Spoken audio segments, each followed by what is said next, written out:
Ya Allah. Terus bagaimana hubungan dengan anak saya yang sekolah di pesantren? Ini mau nanya. Kita sudah bersuci atau berwudu. Terima kasih Kemudian Bapak. bersihkan wudhunya batal. Wudhunya batal. Bismillahirrahmanirrahim. Assalamualaikum warahmatullahi wabarakatuh. Alhamdulillah wassalatu wassalamu ala rasulillah wa ala alihi wa sahbihi wa man walah wa la hawla illa billah wa ba'd.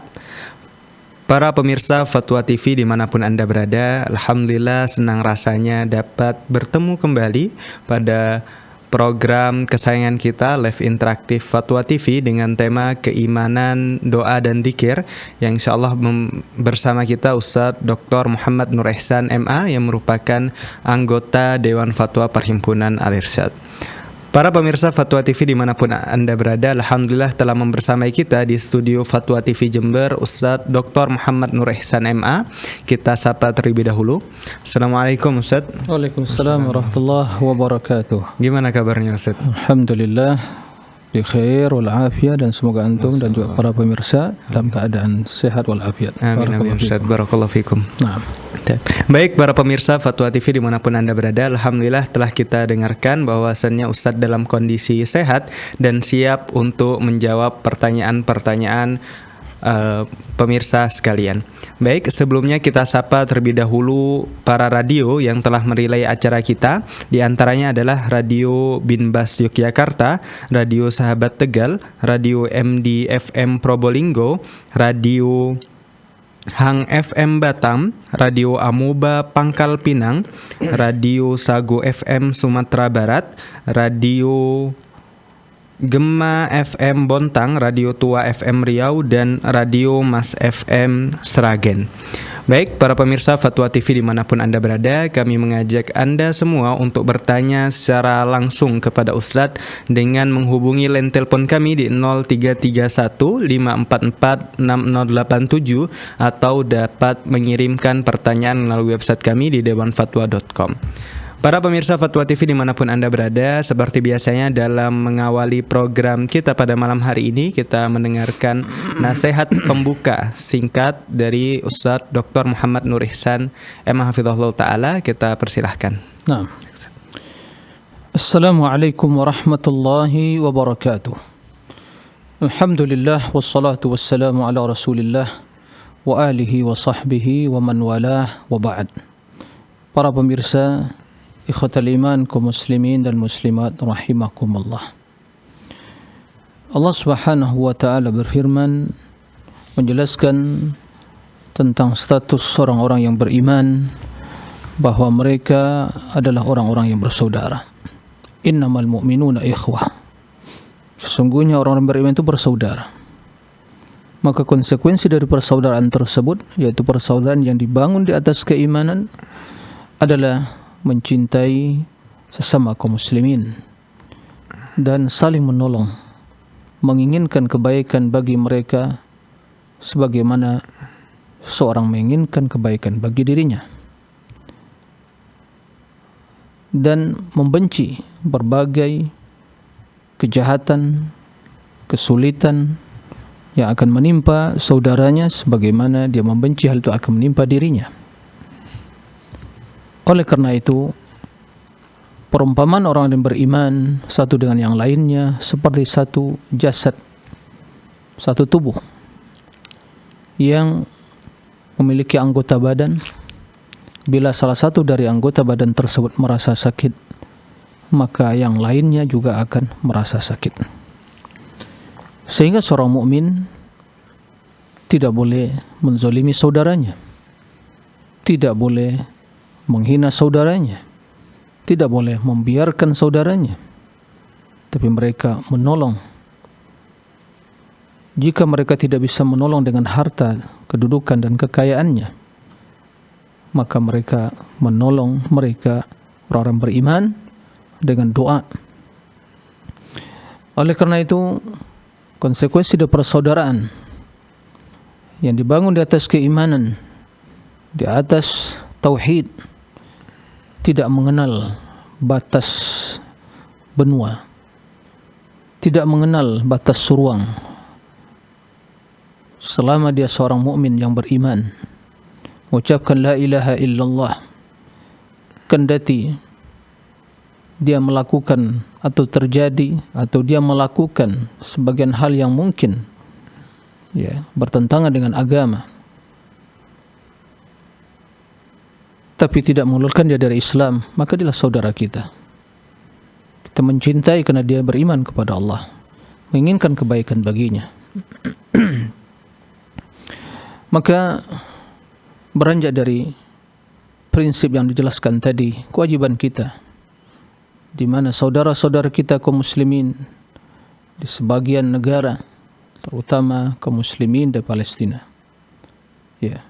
dan di Gaza secara khusus, mereka saudara kita. Terlepas dari penyebab terjadinya hal itu, sekarang mereka sedang menghadapi kesulitan. Mereka menghadapi ancaman dari kebengisan orang kafirin Yahudi, para Zionis. Maka sudah selayaknya kita kaum muslimin ikut mendoakan kebaikan bagi mereka. Kita tidak sibuk lagi untuk memperdebatkan ini kesalahan sepulan dan yang lainnya. Itu telah terjadi dan apa penyebabnya. Tapi kita ikut berempati, ikut mendoakan. Jika tidak bisa memberikan sebagian harta untuk meringankan beban mereka, maka jangan sampai kita lupa berdoa untuk kebaikan mereka. Semoga Allah menjaga kaum muslimin, menjaga kaum muslimin di Palestina dan di Gaza secara khusus,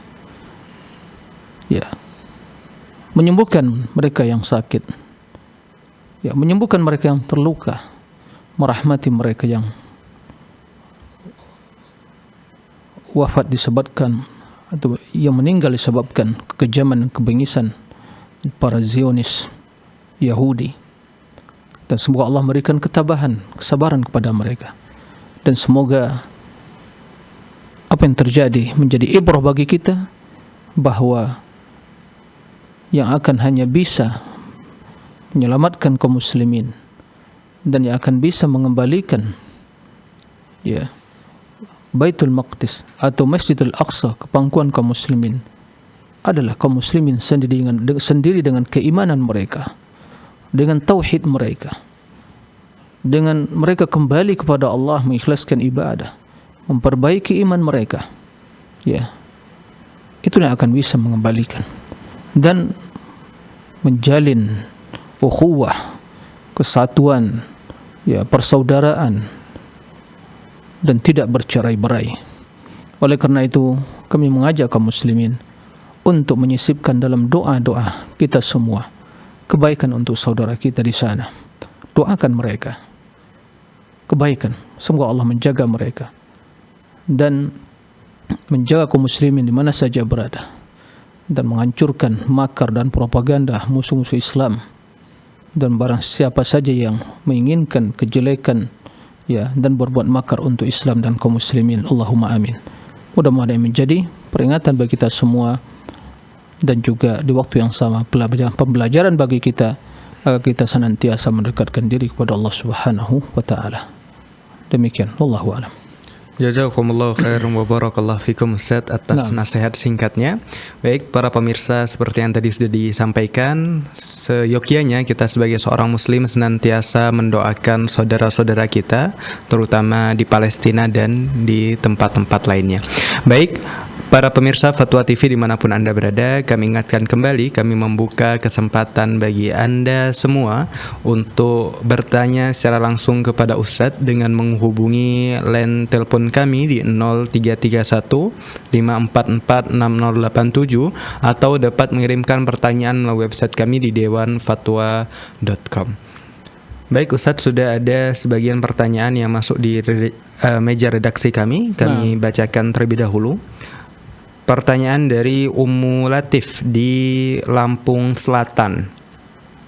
Bismillah, Afwan Ustadz, izin bertanya, apa hukumnya jika ASN wanita mendapat tugas menjadi pembaca doa saat apel, di mana pesertanya bukan hanya perempuan, tapi ada laki-laki juga, walaupun hanya sedikit. Apakah harus ditolak atau bagaimana? Jazakallahu khair atas jawabannya Ustaz. Nah, ya, terima kasih atas pertanyaannya Ummu Latif di Lampung. Barakallahu fiik. Tentu yang lebih utama adalah ya lelaki yang memimpin doa. Terlepas dari perbedaan para ulama apakah suara wanita itu aurat atau tidak, yang lebih rajih, yang lebih kuat pendapatnya ya bukanlah aurat. Tapi tidak boleh wanita ya tentunya berbicara dengan ucapan atau perkataan yang menimbulkan fitnah bagi kaum lelaki. Hanya sekedar memimpin doa. Ya, jika memang tidak ada ya yang lain bisa memimpin doa dari kalangan lelaki, maka kemudian tidak ada masalah. Tapi yang lebih utama, yang lebih selamat itu ya bila bisa ya menolak dan tidak menimbulkan ya efek yang negatif yang lebih besar, maka tentu lebih utama menyampaikan bahwa yang lebih utama dan lebih pantas adalah lelaki yang bisa memimpin doa. Jadi lebih utama ya menolak dengan cara yang baik, kemudian diberikan peluang dan kesempatan bagi ASN yang lelaki. Nah, demikian, wallahu a'lam. Jazakumullah khair wa barakallahu fikum Ustaz. Semoga bisa menjawab Ummu Latif di Lampung Selatan. Baik para pemirsa Fatwa TV dimanapun Anda berada, kami ingatkan kembali, kami membuka kesempatan bagi Anda semua untuk bertanya secara langsung kepada Ustaz dengan menghubungi line telepon kami di 0331 544 6087 atau dapat mengirimkan pertanyaan melalui website kami di dewanfatwa.com. Baik, kita lanjutkan membacakan pertanyaan yang sudah masuk di meja redaksi kami. Pertanyaan dari Ibu Neneng Syafrina di Sumatera Selatan. Bismillah. Apakah hukum zikir memakai tasbih Ustaz? Apakah di akhirat nanti jika kita berzikir pakai tasbih tidak bisa menjadi saksi akan amalan zikir kita? Barakallahu fikum Ustaz. Ya. Terima kasih kepada Ibu Neneng ya Safrina di Sumatera Selatan. Barakallahu fiik. Jadi berzikir dengan menggunakan tasbih. Dalam hal ini tentu yang utama bagi kita semua adalah mengikuti tata cara Nabi berzikir. Nabi SAW tidak menggunakan ya namanya tasbih dalam berzikir. Begitu juga ya secara umum para sahabat. Kendati ya dalam sebagian kesempatan sebagian sahabiat yang menggunakan seperti kerikil atau biji kurma yang digunakan untuk berzikir, menghitung ya. Akan tetapi Nabi SAW ya memerintahkan kita untuk berzikir dengan menggunakan jari ya. Fa innahunna mas'ulatun wa mustantaqat. Ya, bahwa jari jemari kita itu akan diminta pertanggungjawab, diminta ditanya dan juga akan menjadi saksi ya berbicara bahwa ya jari tersebut kita gunakan berzikir. Dan kalau kita perhatikan ya yang ya zikir dengan jumlah yang terbatas paling banyak yaitu 100 kali. Yaitu subhanallah bihamdi 100 kali di pagi dan petang hari. Kemudian juga la Allah wahdahu la syarika la lahul mulku wal hamdu wa ala kulli syai'in qadir 100 kali. Dan insyaallah itu mudah ya. Dengan menggunakan tangan. Nah, dengan menggunakan tangan. Maka dalam hal ini seorang yang mengikuti tuntunan Nabi sallallahu alaihi wasallam. Ikuti tuntunan Nabi sallallahu alaihi wasallam yang memerintahkan untuk berzikir dengan menggunakan jari jemari.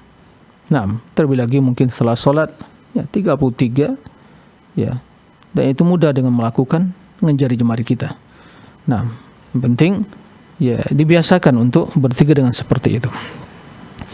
Tapi dalam kondisi yang mungkin sudah sulit ya seseorang, ya kita tidak bisa juga mengeneralkan. Dari sebagian mungkin dah tua, mungkin dah sulit untuk menggunakan jari. Maka mudah-mudahan jika hanya sebagai kebutuhan yang sangat terbatas dan tidak untuk selamanya seperti itu, maka mudah-mudahan ya dengan yang sedikit itu, dengan kebutuhan yang terbatas itu, mudah-mudahan ya sebatas itu saja. Tapi yang jelas ya bertasbih atau berzikir dengan menggunakan tasbih itu yang sesuai dengan tuntunan Nabi sallallahu alaihi wasallam.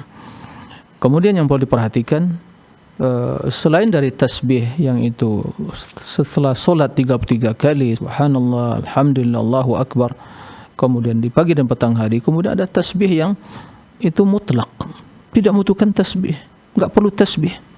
Ya, kapan saja dengan jumlah yang tidak terbatas. Ya, ucapkan subhanallah wa bihamdi, ucapkan sebanyak-banyaknya.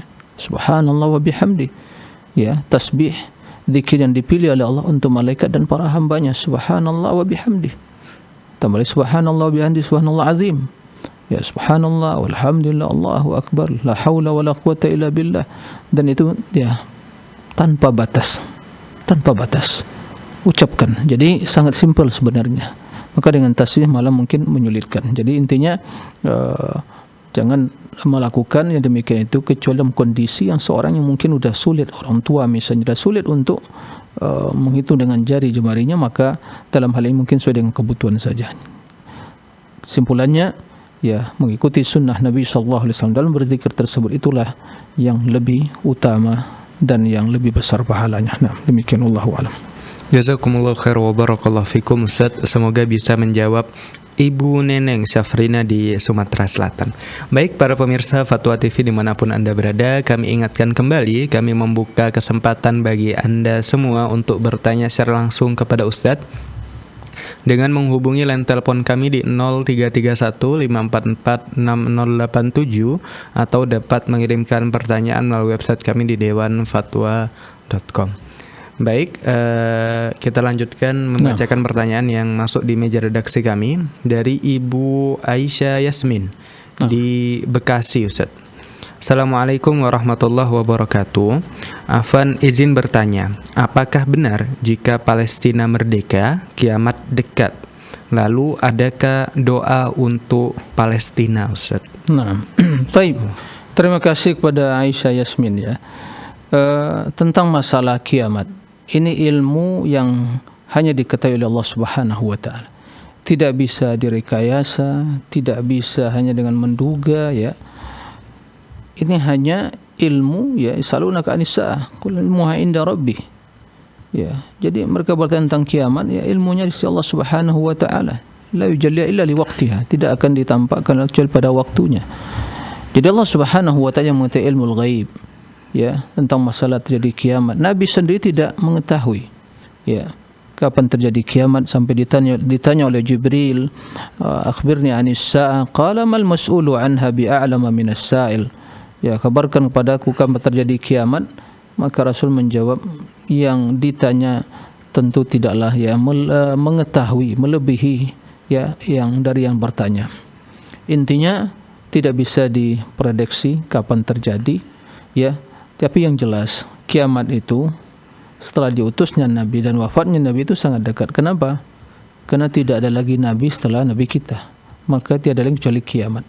Tapi perlu diperhatikan, dalam hadis disebutkan bahwa la taqumus sa'atu hatta la yuqalu fil ardi Allah Allah.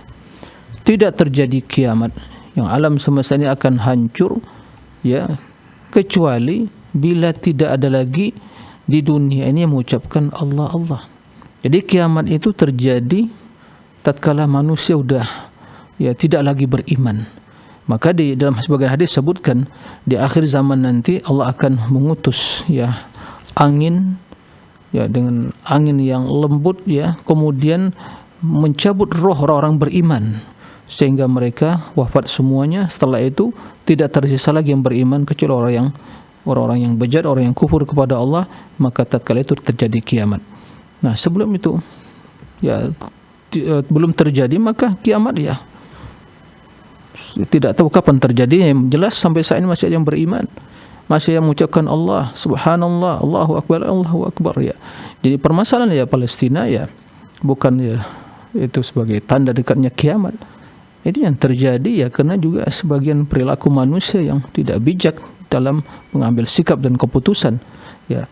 Terus pada itu semua ya kita mendoakan saudara kita di Palestina dari mana saja yang mendapatkan kesulitan dan ancaman dari orang-orang kafirin, mendoakan agar Allah berikan ketabahan kepada mereka, berikan pertolongan ya, merahmati yang meninggal dari mereka ya, dan menyembuhkan yang sakit dari mereka, dan menjaga darah mereka, menjaga kehormatan diri mereka, menjaga harta dan juga ya keluarga dan kaum muslimin.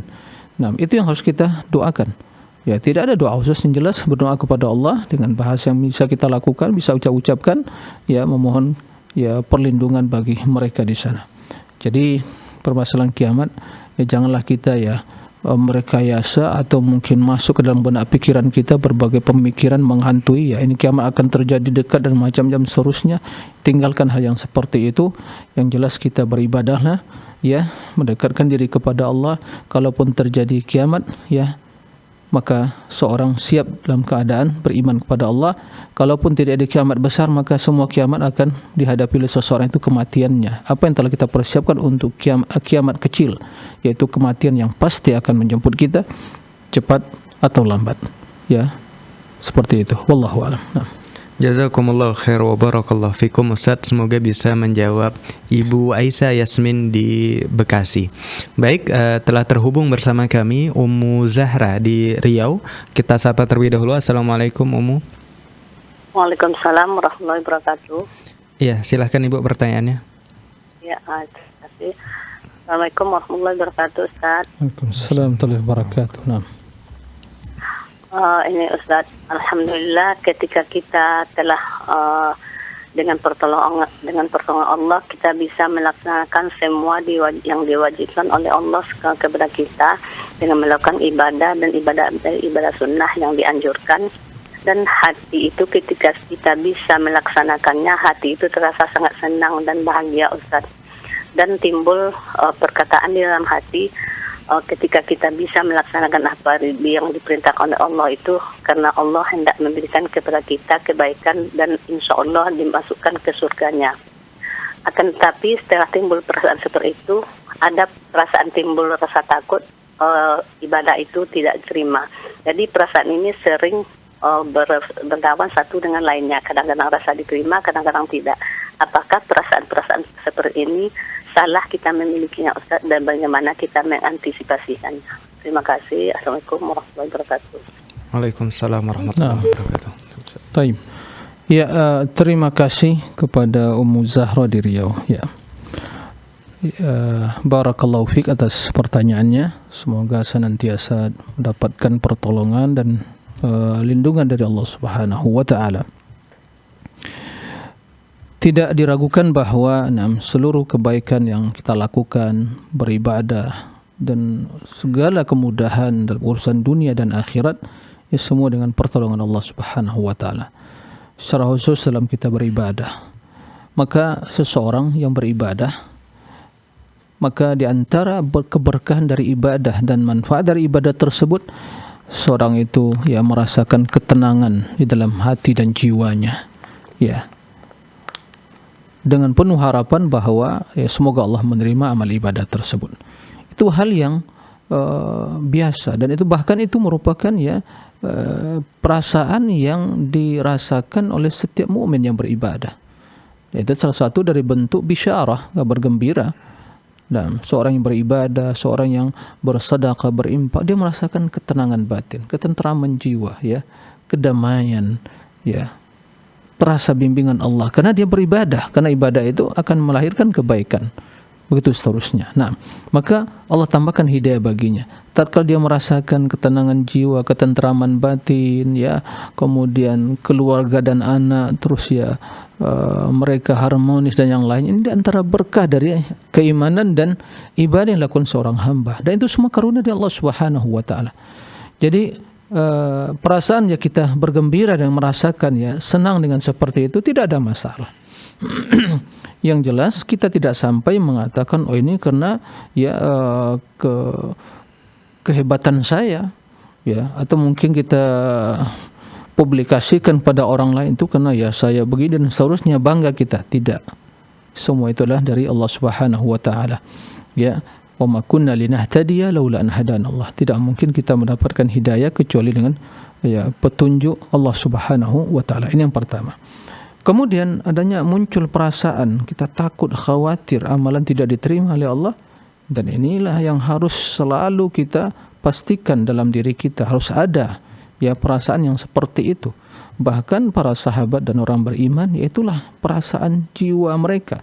Itulah yang mereka rasakan dalam hati dan jiwa mereka. mereka orang yang beribadah, berbuat baik, tapi ternyata mereka selalu merasa takut. Apa yang mereka takuti? Apakah mereka karena berbuat dosa takut diazab oleh Allah? Tidak demikian. Tapi ternyata dalam kondisi yang seperti itu, mereka yang berbuat ketaatan, melakukan kebaikan, tapi takut ditolak oleh Allah amalannya. Takut tidak diterima oleh Allah Subhanahu wa taala. Dan itu yang Allah sebutkan tentang sifat mereka dalam surat Al-Mu'minun, walladzina yu'tuna ma atau wa qulubuhum wajilah annahum ila rabbihim raji'un. Mereka yang melakukan berbagai ketaatan dan amal ibadah yang telah mereka lakukan, tapi hati mereka selalu ada rasa cemas, takut. Aisyah begitu mendengar atau membaca ayat tersebut bertanya kepada Nabi, apa maksudnya? Apa maksud ayat tersebut? Kenapa mereka takut? Mereka telah melakukan apa yang mereka lakukan dan kerjakan, tapi merasa takut. Apakah yang dimaksud dalam ayat itu mereka berbuat dosa, maksiat dan yang lainnya kemudian takut diazab oleh Allah? Ternyata Nabi menjawab, tidak demikian wahai Aisyah. Yang dimaksud oleh Allah itu orang-orang yang beriman, yang telah melakukan salat, bersedekah, berinfak dan melakukan berbagai ketaatan, tapi mereka takut amalnya tidak diterima oleh Allah. Karena mereka yakin yang diterima itu yang bertakwa. Innama yataqabbalullahu minal muttaqin. Yang hanya diterima amal yang bertakwa. Ini mereka khawatirkan. Sudahkah amal mereka amal yang bertakwa, yang penuh ikhlas, penuh ketulusan kepada Allah dan mengikuti tuntunan Nabi sallallahu alaihi wasallam? Jadi perasaan demikian tidak ada masalah dengan tetap kita terus meningkatkan ibadah, memberikan yang terbaik yang mampu kita lakukan. Begitulah sifat orang yang beriman. Sebagaimana kata Imam Hasan Al-Basri, al-mu'min jama'a bainal ihsan wal khawf. Wal munafik jama'a bainal isaati wal amni. Orang-orang yang beriman itu selalu menggabungkan dua kondisi yang ada dalam dirinya, keadaan, perasaan yang ada dalam dirinya. Pertama, dia selalu memberikan yang terbaik, berbuat yang terbaik, kemudian merasa takut. Apa yang ditakuti? Jangan-jangan amalannya tidak diterima oleh Allah Subhanahu wa taala. Orang munafik amalannya sangat jelek, asal-asalan, salat malas, zikir jarang, perilaku bejat dan yang lainnya, kemudian merasa aman dari azab Allah, merasa aman amalannya itu ditolak. Maka ini yang harus kita waspadai. Demikian Allahu a'lam. Jazakumullah khair wa barakallahu fikum Ustaz. Semoga bisa menjawab Ummu Zahra di Riau. Baik para pemirsa Fatwa TV dimanapun Anda berada, kami ingatkan kembali, kami mengajak Anda semua untuk bertanya secara langsung kepada Ustaz dengan menghubungi line telepon kami di 0331 544 6087 atau dapat mengirimkan pertanyaan melalui website kami di dewanfatwa.com. Para pemirsa Fatwa TV dimanapun Anda berada, bagi yang tadi telah menelpon lalu terputus, kami mengharapkan Anda untuk menelpon kembali. Baik Ustadz, kita melanjutkan pertanyaan yang telah masuk di meja redaksi kami dari Ibu Fatimah di Jambi. Assalamualaikum Ustadz, saya mau bertanya, apakah ada perbedaan lafadz doa untuk kedua orang tua yang masih hidup dengan doa kedua orang tua yang telah wafat?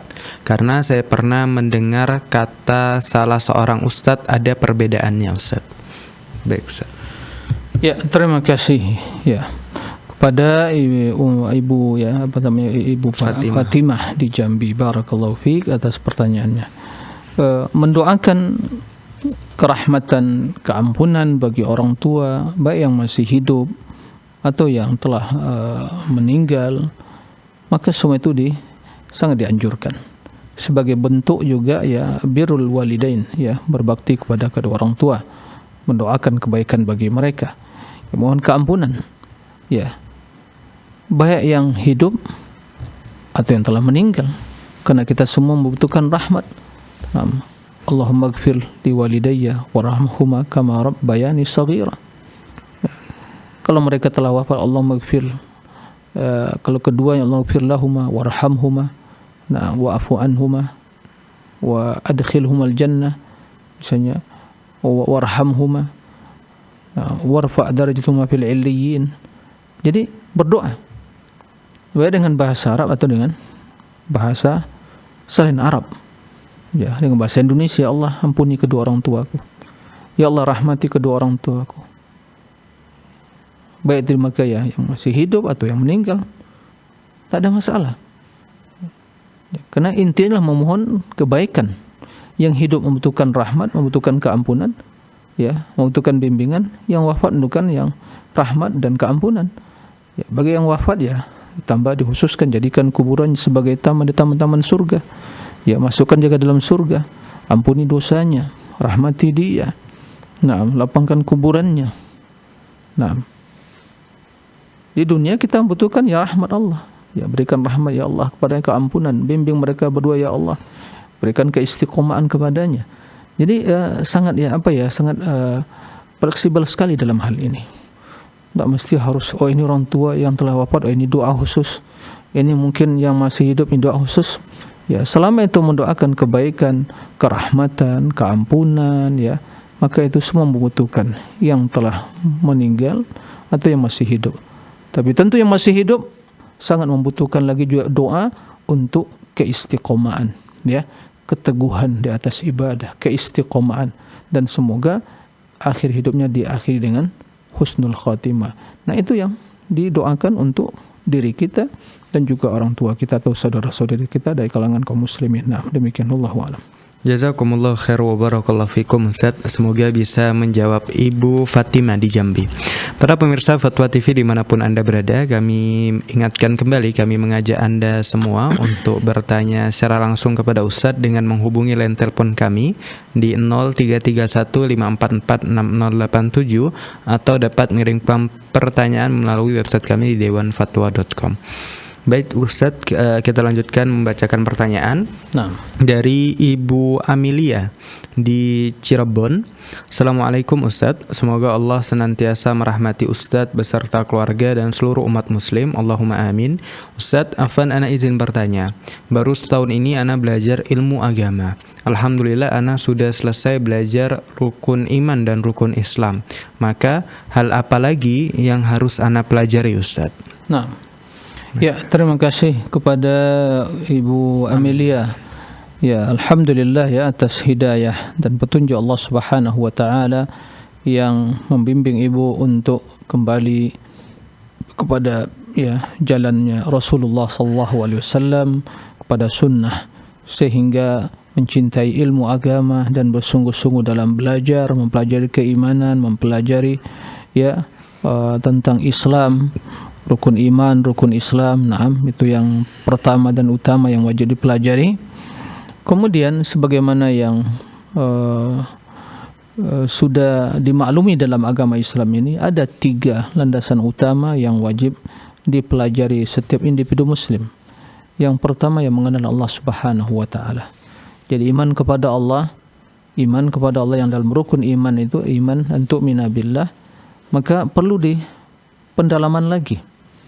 Ya, mengenal Allah Subhanahu wa taala, terutama ya memahami dari nama-nama dan sifat-sifat Allah Subhanahu wa taala agar kita semakin kenal kepada Allah, ya, mengetahui keagungan kebesarannya. Kemudian tentang masalah keikhlasan dalam berubudiyah, dari sisi ubudiyah kepada Allah Subhanahu wa taala, bagaimana hakikat dari ibadah itu, ya. Bagaimana hakikat ibadah? Apakah sekedar hanya sebuah ritual yang sebuah tradisi dan kebiasaan saja tanpa berusaha untuk memahami hakikatnya? Ya, maka ini dipelajari lagi. Meminta masalah tauhid, ya, bagaimana kita itu bisa merealisasikan tauhid, ya. Bila kita mengucapkan la ilaha illallah, apa saja yang dibutuhkan, apa saja yang diperintahkan, yang wajib kita tunaikan dari kewajiban agama tadi.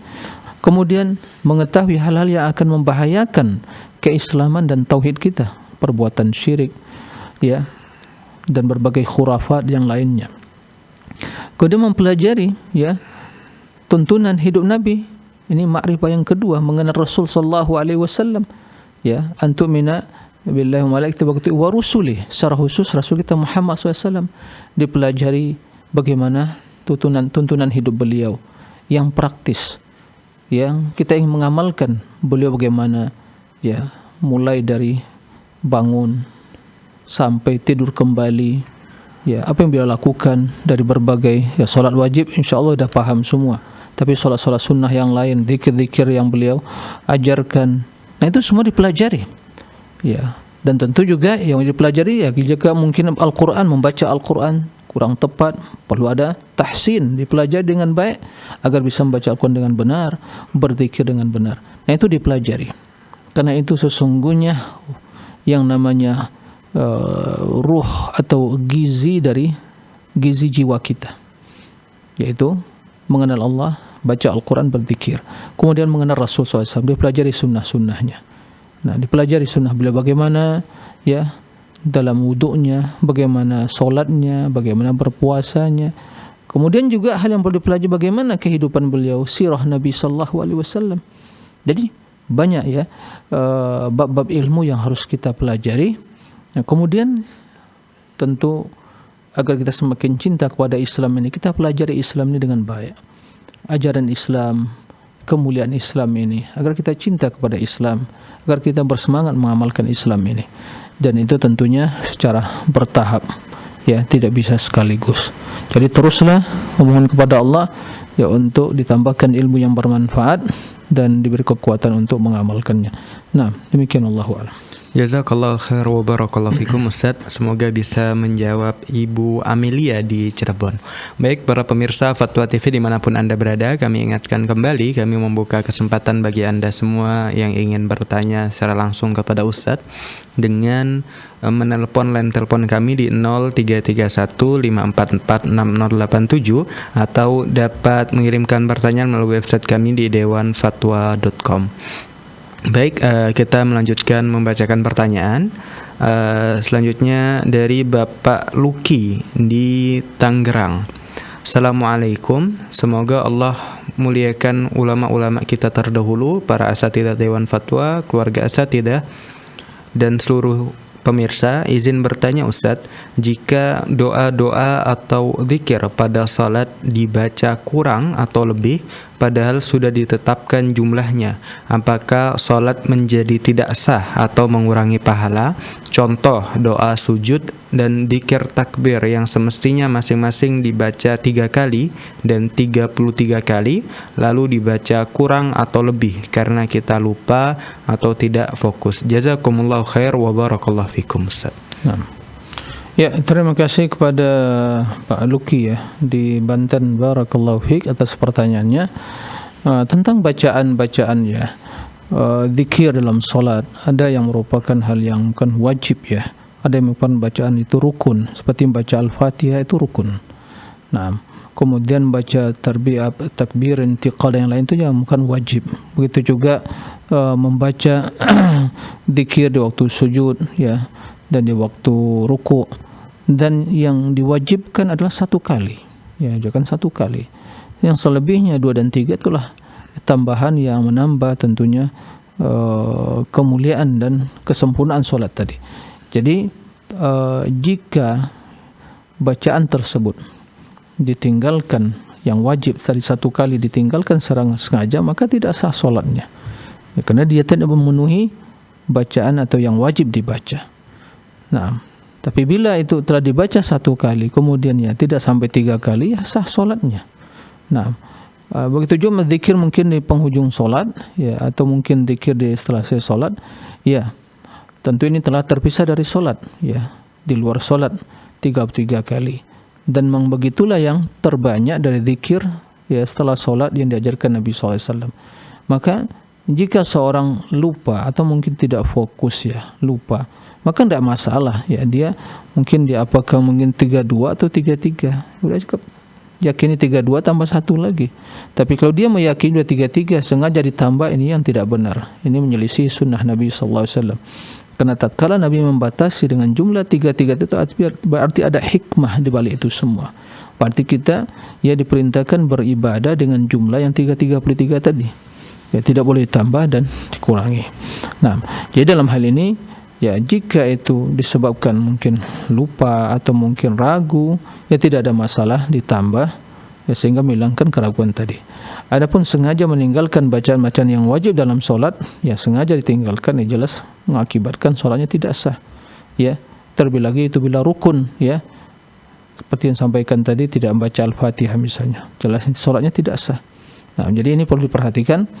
Nah, mudah-mudahan apa yang disampaikan tadi memberikan jawaban terhadap yang ditanyakan. Nah, wallahu a'lam. Baik Ustaz, untuk zikir dalam salat ada batasannya Ustaz? Ya, zikir dalam salat seperti waktu sujud misalnya, yang wajib adalah satu kali subhana rabbiyal a'la. Begitu juga di waktu ruku' subhana rabbiyal azim. Selebihnya boleh ditambah. Bahkan di waktu sujud berdoa, banyak berdoa. Wa fis sujud fa aktsir minad du'a, kata Nabi SAW. Di waktu sujud banyak berdoa. Begitu juga di penghujung salat. Ya, sebelum salam, setelah salawat kepada Nabi, kemudian berdoa, berlindung dari 4 perkara. Wa min a'udzubika min adzabi jahannam, wa min adzabil qabr, wa min fitnatil mahya wal mamat, wa min syarri fitnatil masiihid dajjal. Kemudian ditambah dengan doa-doa yang lain.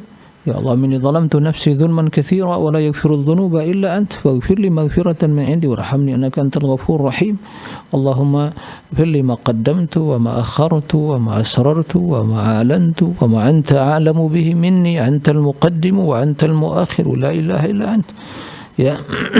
Kemudian Allahumma ighfir li wa tub 'alayya innaka tawwabur rahim. Kemudian baca Allahumma inni ala dzikrika wa syukrika wa husni ibadatik. Silakan. Karena itu waktu yang sangat afdal untuk berdoa. Begitu di waktu sujud, di waktu ruku pun boleh berdoa. Naam, boleh. Naam. Jadi tidak ada macam, penting ditunaikan dulu yang wajib, kemudian setelah itu baru ditambah dengan yang lainnya. Nah, demikian. Jazakallah khair wa barakallahu fikum Ustaz. Semoga bisa menjawab Bapak Luki di Tangerang. Baik para pemirsa Fatwa TV dimanapun Anda berada, kami ingatkan kembali, kami membuka kesempatan bagi Anda semua untuk bertanya secara langsung kepada Ustaz dengan menghubungi line telepon kami di 033154460087 atau dapat mengirimkan pertanyaan melalui website kami di dewanfatwa.com. Baik, kita bacakan pertanyaan selanjutnya dari Bapak Rizky Mailani di Jakarta. Bismillahirrahmanirrahim. Assalamualaikum Ustadi. Izin bertanya Ustadz, bagaimana cara ana berbakti kepada ibu yang non-muslim selain terus mendoakannya? Mohon bantu doanya Ustadz untuk ibu ana agar bisa bersyahadat kembali. Mohon nasihatnya Ustadi, barakallahu fikum. Nah, ya terima kasih ya kepada Ibu Pak Rizky Mailani ya.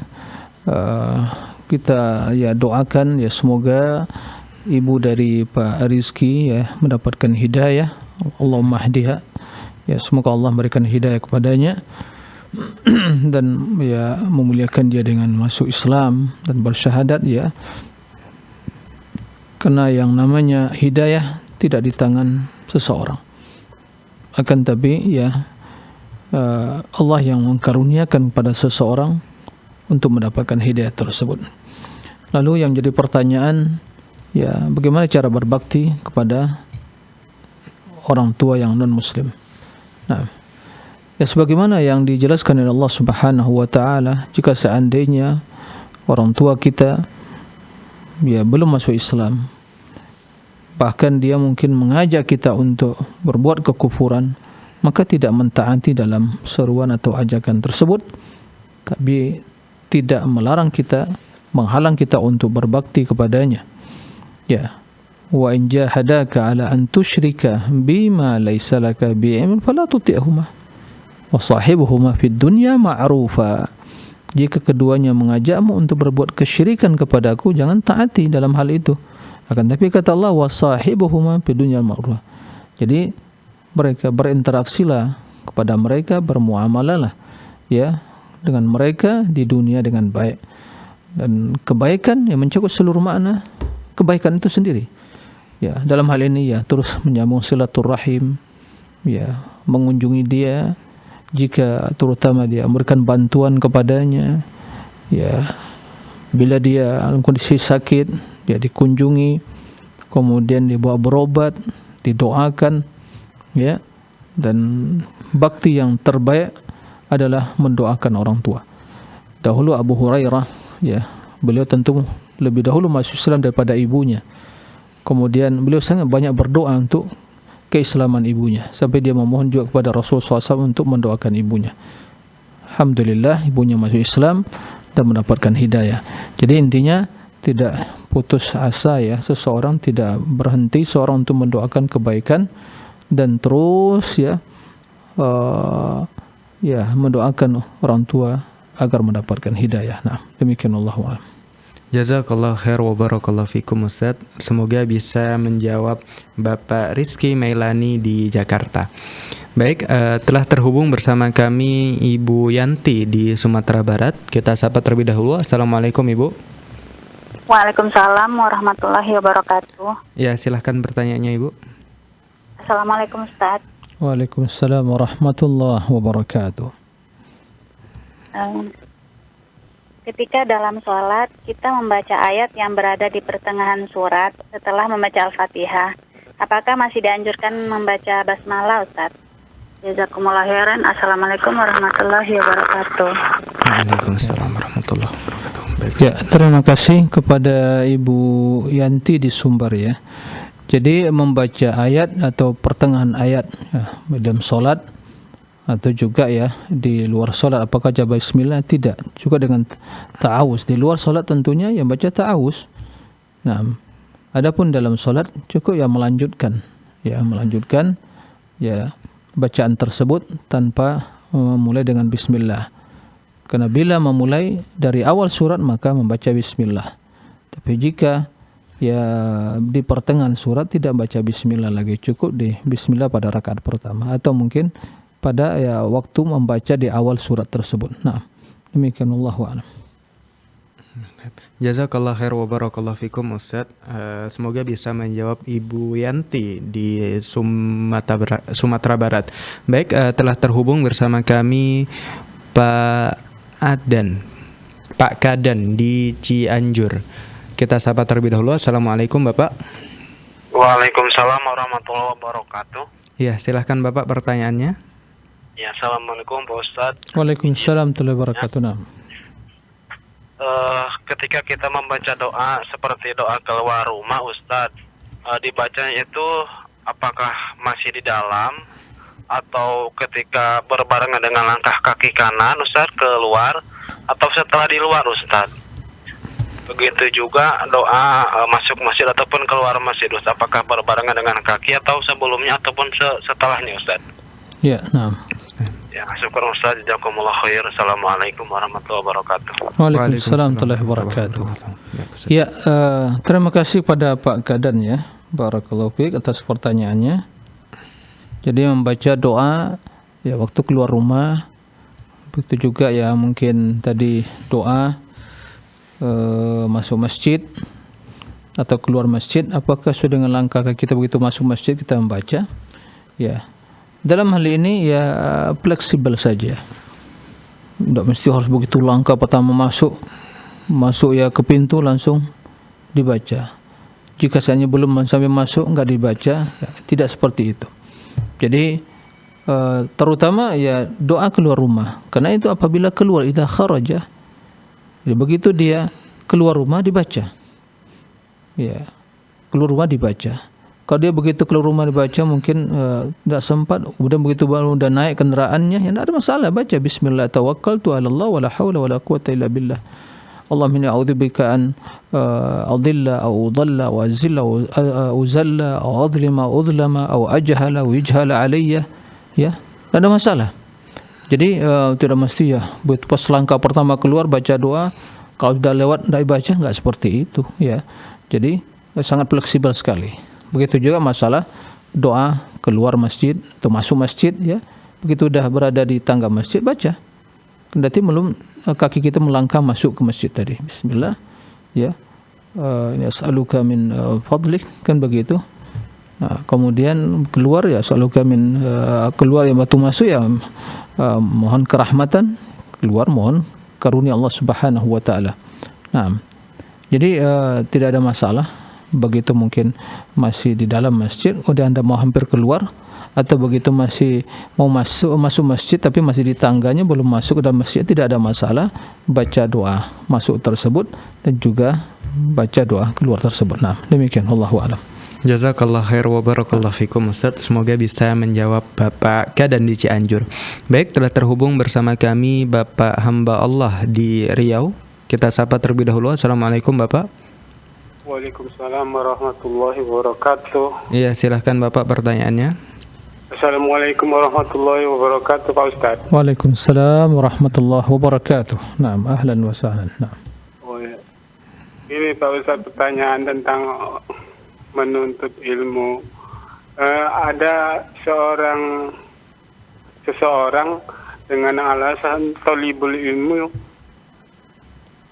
menuntut ilmu, tapi dia pergi keluar daerah sampai sebulan dan 3 bulan bahkan 4 bulan gitu. Sementara untuk keluarganya udah punya keluarga, nggak meninggalkan nafkah dengan alasan tawakal, katanya Allah memberi semua rezeki seseorang hamba sudah ditetapkan. Apakah alasan ini benar, Pak Ustadz? Sementara keluarganya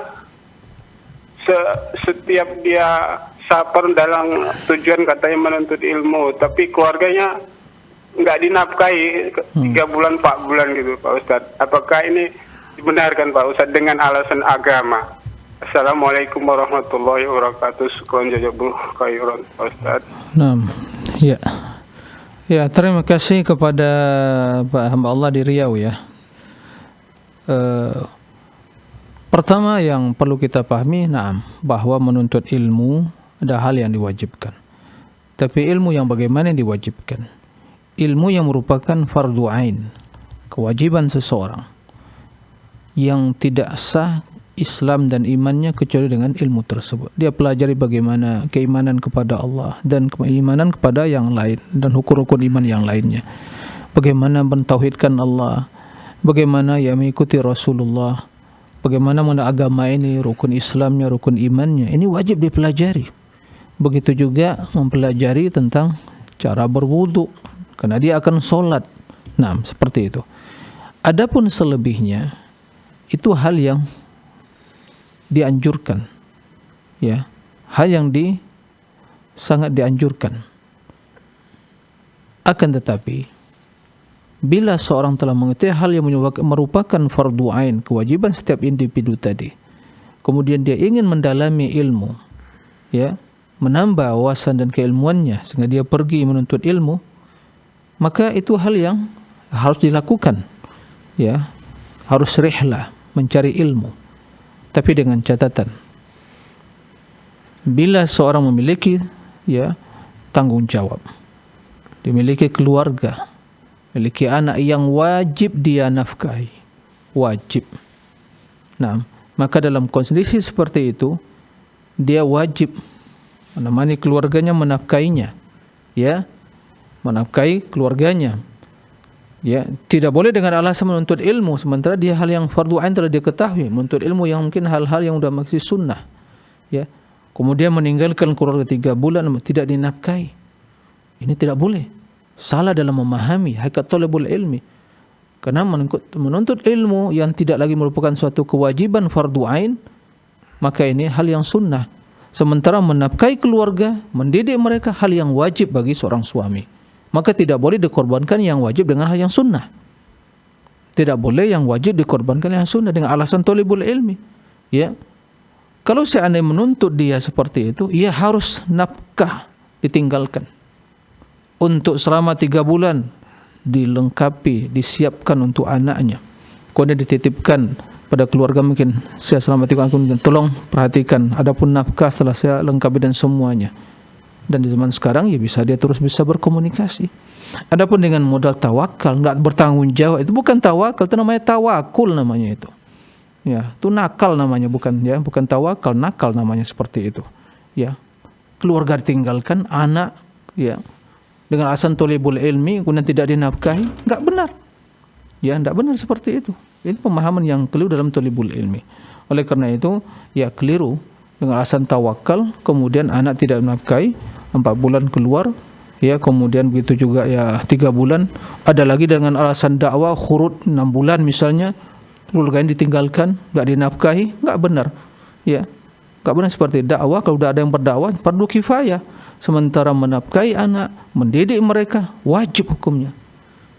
Nah, seperti itu. Begitu juga dalam thalabul ilmi ini. Jadi intinya itu pemahaman yang keliru, maka jangan ya dilakukan. Ya, karena mendidik anak, menafkahi mereka hal yang wajib. Ya, mendidik keluarga hal yang wajib. Ya, tidak boleh dikorbankan demi hal yang sunnah tadi. Nah, demikian wallahu a'lam. Jazakallah khair wa barakallahu fikum Ustaz. Semoga bisa menjawab Bapak hamba Allah di Riau. Baik Ustadz, alhamdulillah pertanyaan tadi menjadi pertanyaan penutup Ustadz dalam kesempatan kali ini. Kita ucapkan jazakumullah khair wa barakallahu fikum Ustadz atas nasihat serta jawaban-jawaban yang telah Ustadz berikan. Baik, para pemirsa Fatwa TV dimanapun Anda berada, saksikan terus program live interaktif Fatwa TV dari hari Senin sampai dengan Jumat pada jadwal yang telah ditentukan. Kami sampaikan pula untuk informasi lebih detail terkait Fatwa TV atau Dewan Fatwa Perhimpunan Al-Irsyad, Anda bisa mengakses website kami di dewanfatwa.com atau fatwatv.id. Dan kami mengajak Anda semua untuk berkontribusi dalam syiar dakwah Islam melalui rekening aktif yang bisa Anda saksikan di layar kaca Anda. Pemirsa Fatwa TV yang semoga dirahmati Allah Subhanahu wa taala, terima kasih sekali lagi kami ucapkan bagi Anda semua para pemirsa, pendengar dan penyimak live interaktif ini, dan jangan lupa untuk menyaksikan live interaktif besok dengan tema fikih ibadah bersama Ustadz Anas Burhanuddin hafizahullah ta'ala. Baik, pemirsa dan pendengar, akhirnya kami mewakili rekan kerja yang bertugas pamit undur diri. Kita tutup pertemuan kali ini dengan doa kafaratul majlis. Subhanakallahumma wa bihamdika asyhadu an la ilaha illa anta astaghfiruka wa atubu ilaik. Assalamualaikum warahmatullahi wabarakatuh. Terus bagaimana hubungan dengan anak saya yang sekolah di pesantren? Ini mau nazar. Sudah bersuci atau berwudu, kemudian bersentuhan dengan suami, wudunya batal.